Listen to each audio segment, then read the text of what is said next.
That's the thing that bothered me the most.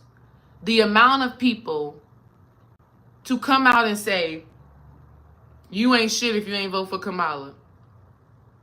I don't mess with you if you didn't vote for Kamala. So basically what you're saying is, don't protect myself. Don't honor myself. I gotta go with the family.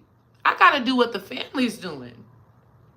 I gotta stand with my family even though my family is abusive. I gotta stand with my mother, with my father, even though they have wronged me time and time again.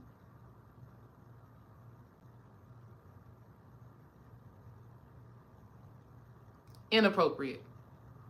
And so when I saw that, when I observed that, I was like, oh, we have a bigger problem than Kamala. This ain't even about Kamala. This is a bigger problem. There's a disconnect from true discernment, true love, true intuition. There's a disconnect from the Most High. Why? Because many people will rather put on the facade of being put together, put on the facade of everything is well, put on the facade of all is good, than actually being real and authentic about the problems and the issues that you're being faced with. Two of the girls that were in my DMs that had a problem with me saying, thank God, I'm glad it wasn't Kamala. Two of those same girls at the club every weekend. Every weekend y'all at the club. Y'all got kids. I don't know how y'all at the club every weekend. You got kids. How are you there? How are you out like this? These same girls every weekend. Shot o'clock. Every Friday, in their little Instagram note, they got stuff like, yeah, it's Friday, about to go get my bottle. You got bigger issues. You got bigger issues at hand, right? Than telling somebody else that they wrong for not voting for Kamala. You need to look at yourselves. Which brings me to Meg Thee Stallion. Did y'all watch her documentary? Because I get it, right? I get it on every level. I get it, right? Meg Thee Stallion's documentary, it was interesting. It was good, right? Because I see a lot of women in today's time. Megan Thee Stallion was really reflecting what a lot of Black women have been going through or have gone through at some point in their lives, right? Where she lost her mother. The whole shooting happened with Tory Lanez. People were slandering her name, defaming her name. A lot of people were doing all of this thing. And she didn't give herself the opportunity to heal. She didn't give herself the opportunity to mourn, to grieve. She didn't give herself the opportunity to overcome what she had experienced, because she believed that if her mother was still there, her mother would tell her, girl, keep going.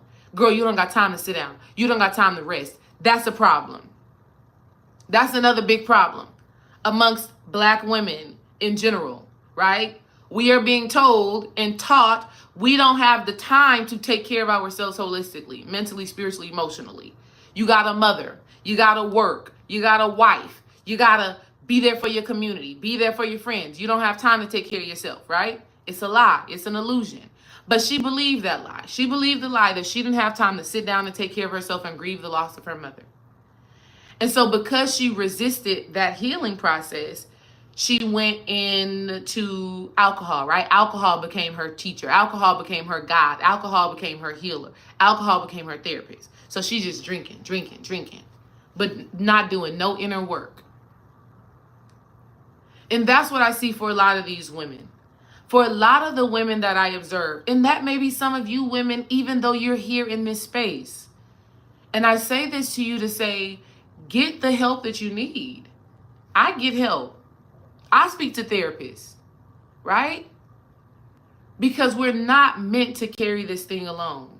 We're not meant to do the work alone. We're not even meant to just do it with our husbands. So a lot of the women that I observe and even work with are in a space where we've given away our power. And I've been there, and I go there. I go in and out of that space, right?